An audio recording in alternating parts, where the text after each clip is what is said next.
Hello, my name is André Demes de Oliveira, and today I will present my research called 2D simulation of one-phase flow in naturally fractured reservoirs using the embedded and the projection-based embedded discrete fracture models and the multi-point flux approximation with a diamond extension. In this presentation, I will give a brief introduction to the topic, present the mathematical and numerical formulation, some examples, and present some conclusions. In oil field exploration and production projects, the numerical simulation of the fluid flow has as main objectives to provide information, obtain forecasts, and estimates of the production behavior. These numerical simulations are made from analysis of the variables such as pressure, velocity, and saturation, using an adequate representation of the fluid flow in the Poirion's media. The fractures present in reservoirs characterized as naturally fractured are discontinuities that occur mainly due to the movement of tectonic plates, which submit geological stress to the rocks. Most of these reservoirs are composed of carbonate rocks, since carbonates have a more fragility behavior compared to the sandstone rocks.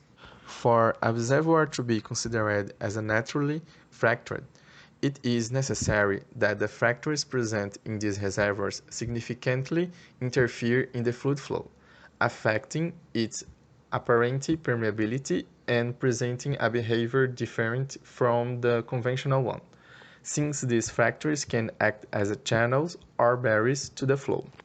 Among the strategies presenting in recent years, embedded discrete fracture modeling has gained notoriety. In this model, the fracture planes are embedded in the rock matrix, but their discretization is done separately and independently, being connected through a transmissibility of non-neighborhood connections. However, the embedded discrete fracture model has shown to be inefficient for the cases where the fractured permeability is much lower than the rock matrix one. Aiming to overcome this limitation, Tini et al. Proposed a projection-based version of the embedded discrete fracture model, which is applicable to both high and low permeability fractures. In this work, the model used considers certain simplifying hypotheses, such as a fluid flow complying with Darcy's law and being isothermal, immiscible, and compressible, and the Poirion's media being underformable, in addition to the effects of gravity, capillarity, chemical dispersion, and adsorption can be despised. With this hypothesis adopted, we can define the elliptic pressure equation, according to the first equation presented here. For the problem description to become complete, we need to define boundary and initial conditions as shown here. As I mentioned in the introduction, one of the main features of embedded discrete fracture model, in addition to use non-conforming meshes, is the separation of the domains of the rock matrix and the factory, in which their discretization occur independently of each other, being coupled by a transfer function with the non-neighborhood connection. Taking as an example a simple reservoir with a fracture inside it, we can discretize the domain of the rock matrix in a 3-4-3 mesh as shown in the image. Taking as a reference to the cell in the center of the mesh, that is, cell 5, we can write its sum of the fluxes by conservation of mass as the sum of the fluxes exchanged between cell 5 and its neighbor cells. Similarly, discretizing the fracture and analyzing cell 12, we also have its summation of fluxes. To complete the formulation of the scheme and satisfy the principle of the conservation of the mass for cell 5 and for cell 12, we need a non-neighbor connection flow.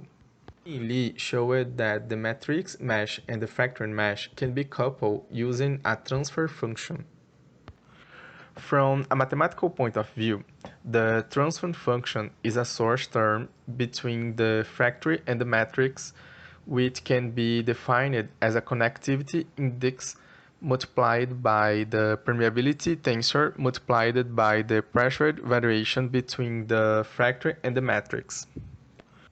With Ci being this connectivity index between two domains, we can define this index as the fraction of the area of the fracture element in the matrix cell divided by the average distance between them.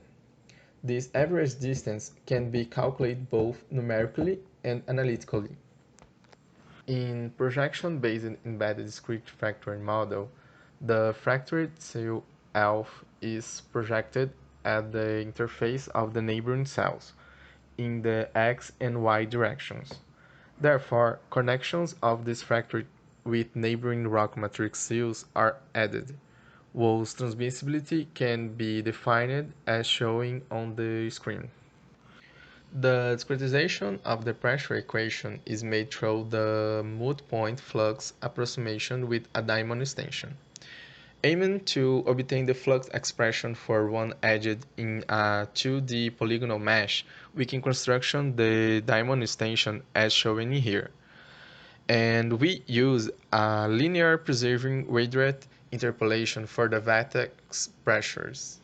The linear system in here is constructed according to the mode-point flux approximation with a diamond extension and two-point flux approximation discretization scheme, where the submatrix blocks contain the matrix and fracture transmissibility.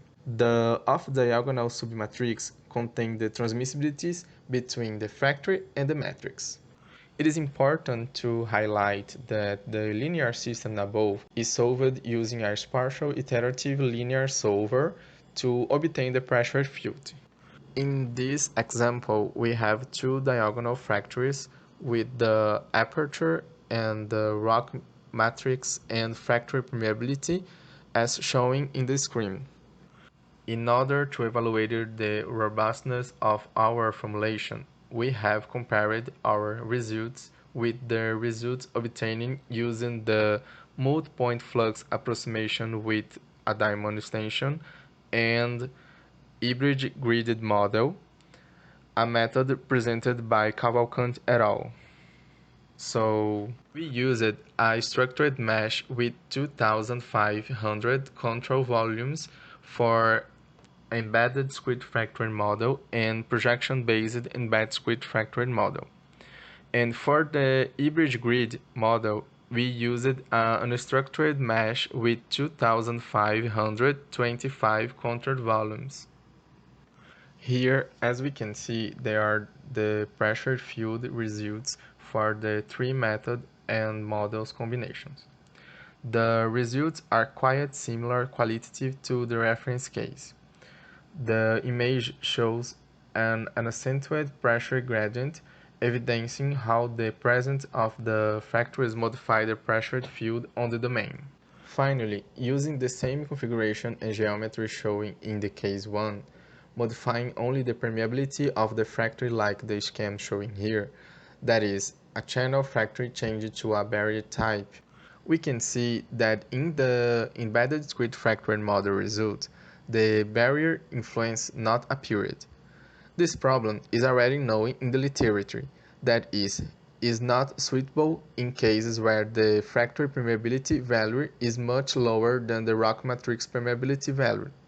To resolve this limitation, the projection-based embedded discrete fracture model is shown to be applicable to both conductive fractures and flow barriers in a very similar way at the reference case. For the examples tested in the presented work, both our methods showed results very similar with the reference case. However, the embedded discrete fracture model showed problems with representing their influence in the pressure field in a case with a barrier fractures. Thus, we have used projection-based embedded discrete fracture model, which promised to solve this problem through some modifications in an embedded discrete fracture model, and the results were satisfactory when compared to the reference case, showing the potential of our method to obtain a very accurate results at a reasonable computational cost. I'd like to thank CNPq for the financial support and the PASMAC group and Litpack for the support given in these last years for this research. And I also like to thank especially to my advisor, Professors Darlan Carvalho and Paulo Lira. This is some reference, and thanks for listening.